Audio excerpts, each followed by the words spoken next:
নমস্কার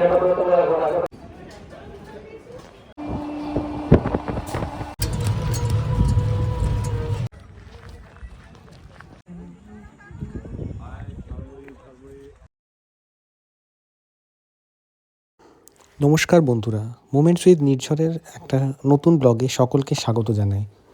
থাম্বনেল থেকে বুঝেই গেছেন যে কোথায় আমি গেছি, তো এক্ষুনি আমি বলছি না। আর প্রথমেই সবাই বড়দের প্রণাম জানিয়ে শুরু করছি আমার আজকের ব্লগটা। আশা করি সবাই ভালো আছেন এবং সুস্থ আছেন ঈশ্বরের কৃপায়। তো আমি পৌঁছে গেছিলাম বাঁকুড়া স্টেশনে। আমার জার্নিটা শুরু হয়েছিল বাঁকুড়া স্টেশন থেকে। গেছিলাম প্রথমে আদ্রা, এই ছিল টিকিট কাউন্টার, সেখান থেকে টিকিট নিয়েছিলাম। টিকিট নিয়ে সোজা চলে গেছিলাম লিফটের দিকে, কারণ এখানে যে ওভারব্রিজ সেটা বন্ধ ছিল। তো আলটিমেটলি লিফটে উঠতে পারিনি। লিফটে গিয়েও দেখলাম সেটাও বন্ধ। তো হেঁটে হেঁটেই অন্য আরেকটা ওভারব্রিজ দিয়ে দূরের আমরা পৌঁছে গেছিলাম। তো প্রথমে চলে গেছিলাম আদ্রা। তো চলুন দেখা যাক। দিকে গেলাম, বাট লিফটটার ব্যাপারটা হচ্ছে কি, লিফটের বন্ধ হয়ে গেছে মেবি। তো এখন স্টেশনের থেকে সোজা যাবো হচ্ছে ওইদিকে একটা এইদিকে একটা ইয়ে আছে, কী বলে, ফুট ওভারব্রিজ করে প্ল্যাটফর্ম নাম্বার 1-এ ট্রেনটা আসবে, 1 নম্বর প্ল্যাটফর্মে। তো ট্রেনটা এখনও আসতে, যদিও এখন ঘড়ি কাঁটায় 1:11 আর ট্রেনটা দেখাচ্ছে 2টো, মানে এখনও 50 মিনিট দেরিতে ট্রেনটা আসবে। তো চলো ট্রেনে উঠে দেখা হচ্ছে। আর তারপর জয়চণ্ডী পাহাড়ে সোজা কীভাবে গেলাম পুরোটা ডেসক্রিপশান বলে দেবো। স্টেশনের ভিউটা এটা হচ্ছে বাঁকুড়া স্টেশনের ভিউজ, কাজ চলছে। এটা হচ্ছে বাঁকুড়া স্টেশন, আর স্টেশনের 2 নম্বর প্ল্যাটফর্মে যে লোকটা হেঁটে আসছে এটা হচ্ছে 2 নম্বর প্ল্যাটফর্ম, আর তার বাঁ দিকে হচ্ছে 1 নম্বর প্ল্যাটফর্ম। আর এই 2-এর সাথেই লাগোয়া হচ্ছে তিনটে প্ল্যাটফর্ম টোটাল। তো এখানে 2 নম্বর প্ল্যাটফর্মে কাজ চলছে কংক্রিটের, আর এটা আমার নতুন ফুট ওভারব্রিজ। এটা দিয়েই আমাকে বাঁকুড়া প্ল্যাটফর্মগুলোয় প্রবেশ করতে হয়েছিল, যেহেতু লিফটটা বন্ধ ছিল। তো আমরা চলে গেছিলাম 1 নম্বর প্ল্যাটফর্মে আর গিয়ে ট্রেনটা ধরেছিলাম। এবার মজার বিষয় হচ্ছে ট্রেনটার টাইম ছিল 1:26 মিনিট, বাট লোকাল ট্রেন প্রত্যেকটা জায়গায় দাঁড়িয়ে দাঁড়িয়ে কোনো এক্সপ্রেস ট্রেনকে মানে পাস করানো, এই জিনিসগুলো তো থেকেই থাকে ওই লাইনে সাউথ ইস্টার্ন জোনে। তো সেই করে ট্রেনটা এসেছিলো 2:40 মিনিটে। আমি বললাম 2টো, বাট আমি যখন স্টেশনে ঢুকি তখন দেখাচ্ছিলো 2টো, কিন্তু ট্রেনটা আস্তে আস্তে প্রায় 2:40। তো মোটামুটি 1 ঘন্টা 15 থেকে 20 মিনিটের মতো ট্রেনটা লেটে এসেছিলো। আর বিকেল 4টে নাগাদ আমরা আদ্রা স্টেশনে, মানে আমরা না, আমি একাই গেছিলাম, আদ্রা স্টেশনে পৌঁছেছিলাম। তো বিকেল 4টের সময় পৌঁছে সেখান থেকে একটা টোটো নিয়েছিলাম। টোটোটা নিয়ে আমি চলে গেলাম সোজা আপনার জয়চণ্ডী পাহাড়। তো টোটো ওখানে রিজার্ভ করা যায়, এবং টোটোর আপনার নিয়েছিল আমার কাছে টোটাল 250 টাকা, আসা যাওয়া এবং পার্কিং ওখানে। প্রায় 1 ঘন্টার মতো টোটোটা কিন্তু আমার জন্য ওয়েট করেছিল, এটা কিন্তু ঠিক কথা। তো চলুন প্রকৃতির সৌন্দর্য উপভোগ করতে করতে সবুজের ক্ষেতের মধ্যে দিয়ে ট্রেনের ছুটে চলা, আর সঙ্গে জয়চণ্ডী পাহাড় আমার সাথে দর্শন করুন। দেখা হচ্ছে সোজা জয়চণ্ডী পাহাড়। ওই যে দূরে পাহাড়ের চূড়া দেখা যাচ্ছে। হ্যাঁ, এবার জয়চণ্ডী পাহাড় সম্পর্কে কিছুটা তথ্য দিয়ে দিই। জয়চণ্ডী পাহাড় হচ্ছে একটা ঘুমন্ত আগ্নেয়গিরি। ঘুমন্ত আগ্নেয়গিরি এই কারণে বললাম, কারণ এই আগ্নেয়গিরি থেকে কখনো আগ্নেয়গিরি থেকে অগ্নুৎপাত হয়, এই আগ্নেয়গিরি থেকে কোনো অগ্নুৎপাত এখনও অবধি হয়নি। তো সেই কারণে আমরা এটাকে ঘুমন্ত আগ্নেয়গিরি হিসেবেও বলে থাকি। এবং প্রখ্যাত জয়চণ্ডী পাহাড়, এখানে জয়চণ্ডী পাহাড়ের মাথায় মানে 3-4টে পাহাড় আছে। এবার এখানে একটা পাহাড়ের কোনো গায়ে কোনো গাছ নেই চূড়াতে, যে দেখতে আমি সেটা দেখাবো অবশ্যই আপনাদের সাথে। তো এই চূড়াটাতে ওঠা যায় না। এছাড়া এই যে আমি যেখানে গেছিলাম, মানে আমি যেখানে উঠবো, সেখানে মা জয়চণ্ডী এবং মানে জয় মা চণ্ডী মাতার মন্দির এবং হনুমানের মন্দির ওই পাহাড়ের উপরে আছে।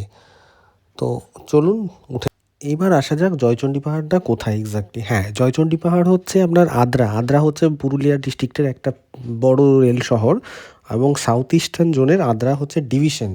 তো আদ্রা স্টেশন থেকে এটা জাস্ট 2 কিলোমিটার নেয়, এবং আপনি চাইলে গাড়ি বা টোটো যে কোনো কিছু করে বুক করে আপনি কিন্তু রিজার্ভ করে যেতে পারেন। এবার আপনাদের বলি যে জয়চণ্ডী পাহাড় কেন ফেমাস। জয়চণ্ডী পাহাড় ছিল একটা ইতিহাস সমৃদ্ধ জায়গা। 1857 সালে ভারতীয় বিদ্রোহের সময় অনেক বিদ্রোহীরা এই পাহাড়ে আশ্রয় নিয়েছিল নিজেদের রক্ষা করার জন্য। এই জয়চণ্ডী পাহাড়ে আপনাকে কোনো পাহাড়ের পথ বেয়ে উঠতে হবে না। এখানে আপনাকে অ্যারাউন্ড 520 অর্থাৎ 520খানা সিঁড়ি অতিক্রম করে আপনাকে পাহাড়ে উঠতে হবে। এবং আমি পাহাড়ে উঠতে গিয়ে সত্যি আমি হাঁপিয়ে পড়েছিলাম। হ্যাঁ, আমার জ্বর ছিল, মেবি সেই কারণে হয়তো আমার একটু কষ্ট হয়েছিল। বাট আপনারা যে কেউ আপনারা চেষ্টা করলে মানে ছোট্ট থেকে মানে বাচ্চা থেকে বয়স্ক সবাই কিন্তু 520টা সিঁড়ি অতিক্রম করে জয়চণ্ডী পাহাড়ের যে জয়চণ্ডী মাতার মন্দির সেখানে কিন্তু ইজিলি পৌঁছে যাওয়া যাবে। হ্যাঁ, আর এটা হচ্ছে জয়চণ্ডী পাহাড় লোকেশন হচ্ছে রঘুনাথপুর সাব ডিভিশনের মধ্যে। রঘুনাথপুর হচ্ছে পুরুলিয়া ডিস্ট্রিক্টের একটা সাব ডিভিশন, সেখানে এই জয়চণ্ডী পাহাড়টা অবস্থিত। এখানের মেন ফেস্টিভ্যাল কিন্তু টাইম হচ্ছে 28শে ডিসেম্বর থেকে এখানে একটা মেলা বসে, যেই মেলাটা ঠিক কয়েকটা দিন পরে বসেছিল। হ্যাঁ, যদিও ভিডিওটা আপনারা অনেক দিন পরে দেখছেন, আমি কিন্তু মেলার ঠিক আগের কদিন আগে গেছিলাম। মজার বিষয়টা হচ্ছে এটা, হাঁপিয়ে গেছি, হাঁপ উঠেছি কিনা জানি না, হাঁপিয়ে গেছি, অনেকটা উঠে গেছি। দেখতে পাচ্ছ আমার পেছনটা,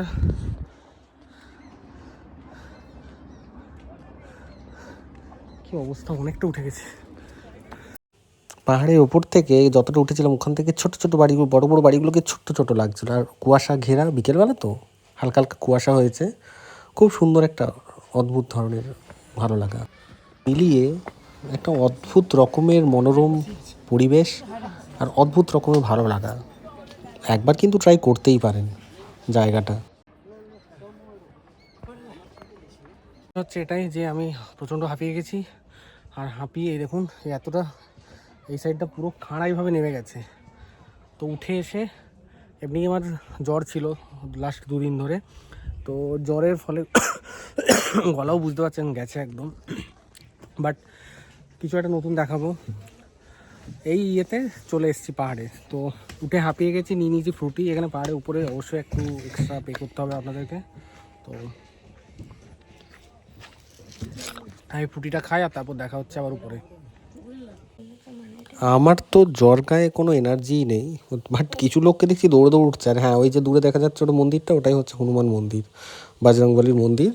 তো যেটা প্রথমে পড়বে তারপরে মা চণ্ডীর মন্দির। আর ওই যে দেখুন দূরে আপনি দেখতে পাচ্ছেন এই যে চূড়াটা, এই চূড়াটা হচ্ছে যে চূড়া পাহাড়ের মানে এই একটা চূড়া যেখানে কিন্তু কোনো গাছ নেই, মানে আর সাইডে গাছ আছে কিন্তু ওই চূড়াটায় গাছ নেই। আর দূরে আরেকটা চূড়াতে একটা পাথর মানে ত্রিশূল রাখা।